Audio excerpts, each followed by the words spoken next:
Selanjutnya pemirsa, Wamenaker, Wakil Menteri Ketenagakerjaan, ada Afriansyah Nur. Afriansyah Nur ini juga masih menjabat sebagai Wakil Menteri sebelumnya ya. Maksud kami Afriansyah Nur ini sekarang menjadi Wamenaker Kabinet Indonesia Maju. Dia menjadi Sekjen Partai Bulan Bintang tahun 2019-2024 dan sekarang menjadi Wamenaker pemirsa.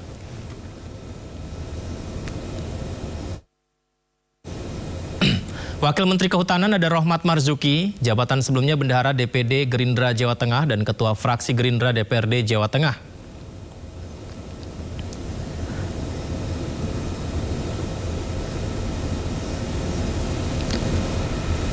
Ada juga Wakil Menteri Koperasi, Wamenkop, Farida Fariha. Beliau adalah Sekretaris DPP PKB, Ketua DPP KNPI 2018-2021 dan Ketua Umum Ketua Umum PPIP PNU 2012 hingga 2025 pemirsa.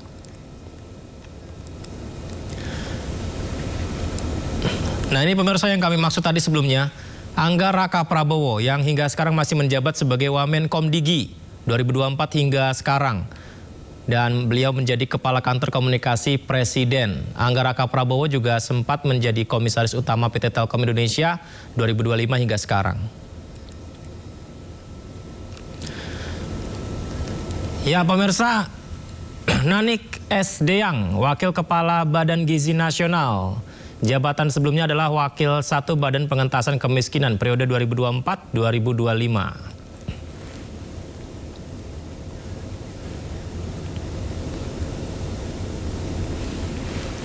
Kemudian ada juga Sony Sanjaya sebagai Wakil Menteri Badan Gizi Nasional. Jabatan sebelumnya Direktur Penyediaan dan Penyaluran Wilayah 2 BGN. Sekarang menjadi Wakil Kepala Badan Gizi Nasional. Kemudian ada juga ini Sarah Sadikah, Kepala Lembaga Kebijakan Pengadaan Barang Jasa Pemerintah. Jabatan sebelumnya PLT Direktur Penyediaan dan Penyaluran Wilayah 2 BGN. Dan pemirsa, Ahmad Doviri sebagai Penasihat Khusus Presiden Bidang Keamanan Ketertiban Masyarakat dan Reformasi Kepolisian. Jabatan sebelumnya Irwasum Polri 2023 dan Wakapolri 2024. Reshuffle Kabinet memang hak prerogatif Presiden, tapi bolehlah kita akan mendiskusikannya ya. Reshuffle Kabinet yang kembali dilakukan Presiden Prabowo Subianto. Kali ini 11 pejabat baru dilantik. Dan poros Hambalang semakin bertambah porsinya dalam pemerintahan. Sementara itu posisi Menteri BUMN ini masih kosong karena Erick Thohir dipindah jadi Menpora. Nah, seberapa efektif reshuffle kali ini dan apakah orang-orangnya sudah tepat? Kita akan bahas bersama narasumber istimewa kita, ada Sekjen DPP Partai Perindo Ferry Kurnia, pengamat BUMN Toto Pranoto, dan pengamat politik Adi Prayitno. Assalamualaikum, selamat malam Bapak-Bapak semua, apa kabar? Alhamdulillah baik. Malam. Ya, terima kasih banyak sudah bersedia bergabung di Sindo Prime Berdialog. Saya ke Pak Ferry dulu nih. Pak Ferry, apakah reshuffle ini Pak Ferry semata kebutuhan percepatan program kerja atau konsolidasi politik Hambalang, Pak Ferry? Iya, tentunya ini soal perspektif kita bisa melihat dari sisi mana. Tapi yang pasti adalah ketika konteksnya dalam hal bagaimana menguatkan kelembagaan, menguatkan satu upaya-upaya untuk mempercepat atau menjadikan proses pembangunan ini lebih baik lagi, saya pikir ini menjadi hal yang sangat penting. Bisa jadi kan ini, walaupun ini memang menjadi bagian dari hak prerogatif Bapak Presiden, tapi yang paling penting adalah bagaimana akselerasi pembangunan itu betul-betul bisa dirasakan. Tidak hanya di satu sisi, tapi seluruh aspek itu bisa dirasakan. Nah, kalau toh memang itu belum dirasakan, berarti kan ada hal yang memang belum optimal. Ketika hal itu belum optimal, maka yang pasti adalah bagaimana mengoptimalkan dengan menguatkan proses kelembagaan yang ada. Jadi bisa jadi salah satu hal yang memang dilakukan oleh Bapak Presiden dengan mereshuffle beberapa pejabat, menteri ataupun badan, itu saya pikir untuk mengoptimalkan kerja-kerja pemerintah. PR kita adalah bagaimana pemerintah betul-betul bisa program-programnya itu dirasakan oleh masyarakat. Dan ini tersampaikan, komunikasi publiknya bagus, programnya betul-betul nyata. Nah ini yang saya pikir perlu sebuah teamwork yang sangat baik sekali, yang itu dibutuhkan. Nah dalam konteks itu saya yakin bahwa Presiden tentunya juga atas evaluasi dari banyak pihak, itu juga mencermati terkait dengan soal itu. Saya pikir ini menjadi hal yang sangat wajar dilakukan. Bahwa kemudian ada konteks politiknya, ya saya pikir sah-sah saja menilai seperti itu. Walaupun kalau kita melihat ini kan pemilu masih jauh kan. Tapi yang pasti adalah kita menginginkan bahwa ketika reshuffle ini terjadi, upaya-upaya pemerintah itu betul-betul bisa dirasakan oleh masyarakat dalam konteks kebijakan-kebijakan publiknya yang memang ada dan bagaimana hasilnya yang nanti dilaksanakan oleh birokrasi-birokrasi yang ada. Itu menjadi poin yang saya pikir cukup strategis yang perlu kita kuatkan. Kemudian Pak Toto, kursi Menteri BUMN nih Pak Toto mendadak kosong nih Pak. Karena Pak Erick ditarik jadi Menpora. Banyak tugas berat katanya di Menpora di olahraga dan pemuda Indonesia untuk bisa ditingkatkan. Nah, kalau di Kementerian BUMN sendiri konsekuensinya apa nih Pak? Ketika kekosongan terjadi di Kementerian BUMN, menterinya kosong, perusahaan-perusahaan plat merah ini dengan kekosongan seperti ini apa konsekuensinya Pak? Ya, sebetulnya dengan telah diluncurkannya Danantara ya, sesuai dengan amanat Undang-Undang 1 tahun 2025 tentang BUMN, maka sebetulnya kan dalam konteks pengelolaan BUMN sekarang secara operasional kan mereka sudah di bawah Danantara begitu ya. Sementara fungsi Kementerian BUMN kan lebih kepada fungsi pengawasan yang paling utama sebetulnya ya. Di samping fungsi-fungsi terkait dengan pembuatan regulasi misalnya begitu ya. Atau fungsi lain kaitannya misalnya kalau ada keinginan pemerintah misalnya untuk mendirikan BUMN baru misalnya, atau ada kegiatan privatisasi dan lain-lain, maka ini nanti akan dijalankan oleh Kementerian BUMN. Nah, tapi secara overall, secara umum, saya kira daily operation dari seluruh BUMN kan sekarang sudah di bawah eksekusi dari pihak Danantara. Ya. Jadi saya kira meskipun kursi Menteri BUMN sekarang sudah kosong, sebetulnya menurut saya tidak akan terlalu mengganggu kepada operasionalisasi dari BUMN itu sendiri. Ya. Yang penting saya kira tugas fungsi utama sebagai pengawas tetap dijalankan, karena sesuai dengan mandat undang-undang tadi kan juga mereka memegang saham syariah untuk setiap BUMN maupun di holdingnya. Jadi saya kira fungsi ini saja yang nanti akan harus diperkuat. Sementara kekosongan ini saya kira juga sambil berjalan nanti mungkin bisa segera diisi ya. Sementara fungsi operasional dan lain-lain sebenarnya akan menjadi tanggung jawab dari Danantara. Baik, ini menarik sekali, kita akan mengulasnya lagi. Ada Mas Adi Pray juga ya. Mas Adi Pray, tadi kita berbincang bersama Pak Toto dan Pak Ferry ini mengenai efektivitas dari reshuffle yang dilakukan Presiden Prabowo Subianto. Saya mendapat WA nih, Mas Adi Pray, ada teman-teman yang bertanya kepada saya. Dalam reshuffle tadi, pelantikan tadi, mengapa tidak ada wakil presiden? Ini apakah ada sesuatunya nih, Mas Adi, kalau Anda baca dari ini? Saya bagian yang sulit-sulit ya.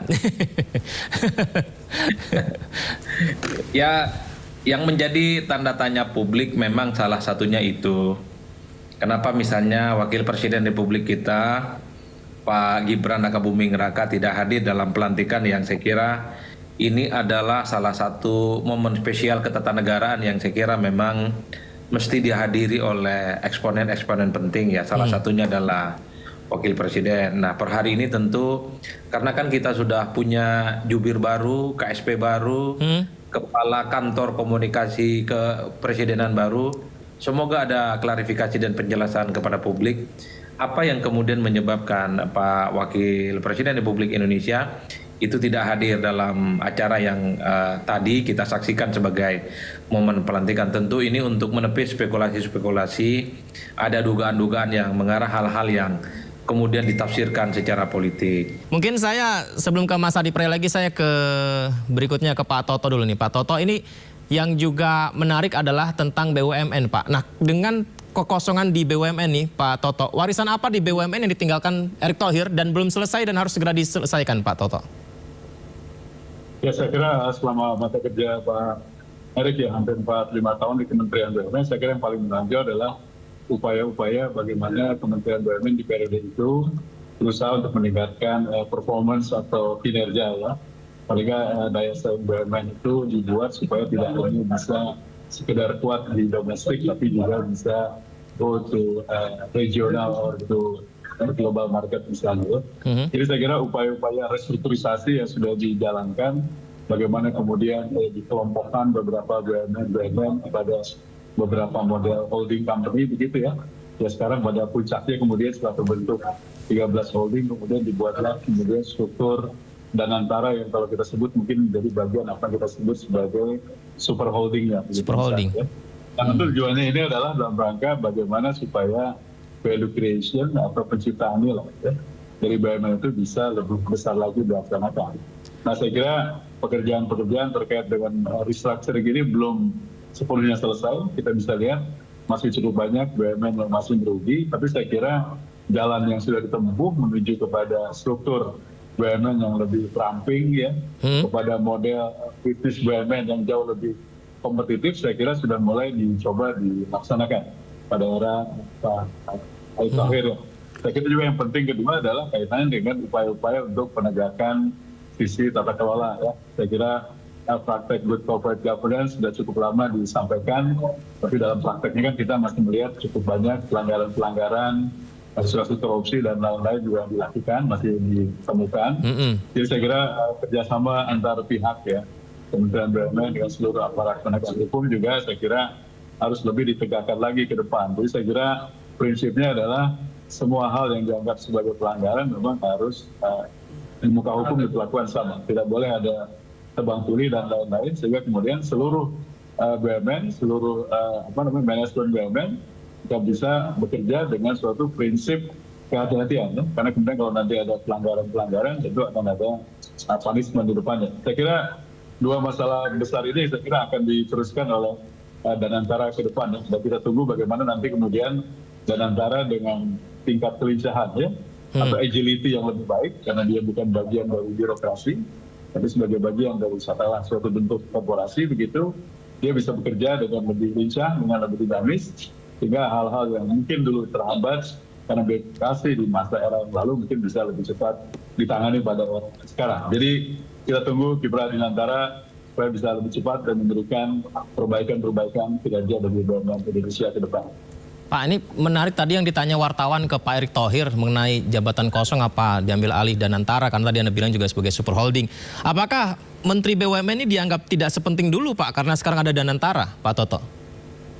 Ya ini kan kita harus lihat kepada undang-undang yang pembentukannya ya, Undang-Undang 1 2025, bahwa dalam Undang-Undang BUMN tadi disebutkan bahwa memang fungsi eksekutif yang melakukan operasional terhadap BUMN tadi kan sekarang ada di bawah Danantara, atau tepatnya di bawah Danantara Asset Management begitu ya. Sementara fungsi kementeriannya kan lebih terbatas. Dia menjadi fungsi kepada aspek regulasi dan juga sebagai aspek pengawas terhadap apa yang dikerjakan oleh BUMN. Termasuk Kementerian BUMN sebagai pemegang saham seri A, mewakili negara. Sehingga apabila Kementerian BUMN ingin melihat apakah seluruh kegiatan yang dikerjakan oleh BUMN di bawah Danantara sudah sesuai dengan target, on the track atau tidak, mereka bisa melaksanakan fungsi pengawasan ini dengan selembar saham seri A yang mereka miliki begitu. Karena dengan selembar saham ini mereka juga bisa memveto keputusan-keputusan eksekutif kalau dianggap tanda petik misalnya bertentangan dengan kepentingan strategis negara. Nah, jadi saya kira ke depan juga memang diharapkan bagaimana supaya fungsi pengawasan itu bukan cuma sekedar stempel saja begitu ya, tapi betul-betul bisa produktif supaya kemudian kerja Danantara bisa sesuai dengan target-target yang telah mereka tetapkan gitu. Tadi Pak Toto juga menyinggung soal efektivitas dan menyelesaikan banyak persoalan di BUMN, ada juga dugaan-dugaan korupsi yang terjadi, apalagi ada statement nih Pak, entah benar salah ya, BUMN seolah kerap jadi sapi perah Pak. Dengan reshuffle ini akankah lebih profesional atau justru semakin syarat kepentingan Pak Toto? Ya ini kan kita harus lihat ya bagaimana kemudian reaksi publik misalnya atas penunjukan person-person dalam pengelolaan BUMN ya. Jadi menurut saya sepanjang masih ada reaksi-reaksi yang relatif tanda petik negatif, memang ini ada tanda bahwa sinyal bahwa pendidikan orang itu memang harus lebih diperhatikan. Harus lebih ditaruh orang-orang yang kita anggap sebagai yang profesional lah, yang bisa kemudian mengelola BUMN bisa ke depan dengan lebih baik. Jadi saya kira mekanisme yang sudah dijalankan pada era yang lalu, misalnya dengan mekanisme seperti fit and proper test untuk penunjukan direksi BUMN misalnya, juga sebaiknya saya kira perlu dilakukan pada saat ada upaya untuk penunjukan juga komisaris BUMN. Jadi mekanisme ini kalau dijalankan menurut saya juga bisa membuat filter ya, semacam saringan bahwa kemudian orang-orang yang nanti akan ditunjuk memang orang-orang yang punya kompetensi, orang-orang yang punya background yang cukup memadai, sehingga memang kemudian tidak ada lagi keraguan di publik ya bahwa orang yang ditunjuk tadi memang betul-betul bisa menjalankan tugasnya dengan cukup baik dan profesional, baik dalam fungsi eksekusi maupun juga fungsi pengawasan. Nah, jadi saya kira tuntutan publik yang besar kepada Danantara, saya kira salah satunya itu di salah satu faktornya adalah terkait dengan soal tata kelola ini. Jadi saya kira kita harapkan Danantara ke depan akan bisa memberikan citra baru sebagai suatu entitas super holding yang mengedepankan seluruh aspek tata kelola yang baik, profesionalisme dan lain-lain, sehingga memang harapan kita bahwa bisa dikeluarkan lebih baik ke depan itu bisa lebih terwujud. Amin. Begitu. Sementara tadi Pak Kodari sampaikan tentang KSP ini akan berkesinambungan dengan PCO yang juga sekarang sudah menjadi memberikan komunikasi pemerintahan, tidak hanya presiden saja. Berarti kan benang merahnya dari ini semua kan komunikasi begitu. Apakah ini juga menjadi concern ya Mas Adi Pray dari presiden bahwa dia menyadari hal tersebut dikritik masyarakat? Ya kalau kita mau jujur ya, sejak pertama kali presiden dilantik dan menteri-menteri juga pada saat yang bersamaan dilantik, salah satu yang dikeluhkan oleh publik dan bahkan disampaikan secara terbuka oleh presiden adalah soal beban komunikasi yang dalam banyak hal terjadi pada menteri dan sejumlah wakil menteri yang menimbulkan kontroversi dan kegaduhan. Misalnya dulu waktu awal-awal soal program makan bergizi gratis lah kira-kira begitu, kan kita tahu bahwa yang bersangkutan kan mengeluarkan statement yang menimbulkan kontroversi, dianggap menyepelekan ketika ada temuan-temuan misalnya ada yang mungkin keracunan makan dan seterusnya. Bahkan ada menteri yang mengatakan urusan lingkar pinggang itu kan ada kaitannya lebih cepat meninggal atau tidak dan seterusnya. Ada juga yang kemudian mengatakan kan wakil menteri tidak salah mengatakan bahwa ya kalau mau kabur aja dulu nggak usah balik lagi ke Indonesia dan seterusnya. Jadi yang semacam itu sepertinya memang terlihat sepele dan artifisial, tapi dan belakangan banyak yang sering minta maaf tuh Mas Adi Pray. Iya, dan kalau itu dilakukan oleh pejabat publik tentu menimbulkan kegaduhan kan. Pejabat publik itu harus menjaga betul bagaimana perilaku dan statement-statement politiknya jangan sampai melukai perasaan rakyat. Itu saja kuncinya. Makanya ketika kepala KSP itu kemudian dijabat oleh Mr. Q, ya saya kira salah satu harapan terbesarnya model komunikasi istana kepada publik ya, pesan-pesan yang disampaikan adalah pesan yang sangat mudah dicerna dan yang paling penting tidak menimbulkan kegaduhan. Begitupun ketika PCO secara otomatis ditiadakan diganti dengan kepala kantor kepresidenan kira-kira begitu. Bagi saya itu juga menjadi penting, apalagi yang menjabat saat ini adalah orang yang dinilai cukup paham dan cukup dekat dengan Presiden Republik Indonesia. Dua sosok yang tentu saja diharapkan mampu membenahi soal morat-maritnya dan compang-campingnya model komunikasi publik yang selama ini terjadi pada sejumlah menteri dan sejumlah wakil menteri yang dalam banyak hal itu selalu mendapatkan catatan-catatan kritis dan bahkan sorotan tajam kan dari masyarakat secara umum. Bagi saya di situ kerja penting, tapi kalau komunikasinya tidak bagus itu pasti akan menimbulkan kegaduhan. Kerja penting, yang penting efektif, berdampak positif ke masyarakat, tidak menimbulkan kegaduhan. Mas Adi Pray terima kasih, Pak Toto terima kasih. Tadi sebelumnya kita juga sudah terhubung dengan Pak Ferry Kurnia ya. Terima kasih banyak sudah berbagi. Semoga saja doa dan apa yang kita sampaikan benar-benar terwujud, dilakukan dengan maksimal oleh menteri-menteri Pak Presiden Prabowo. Selamat malam, terima kasih.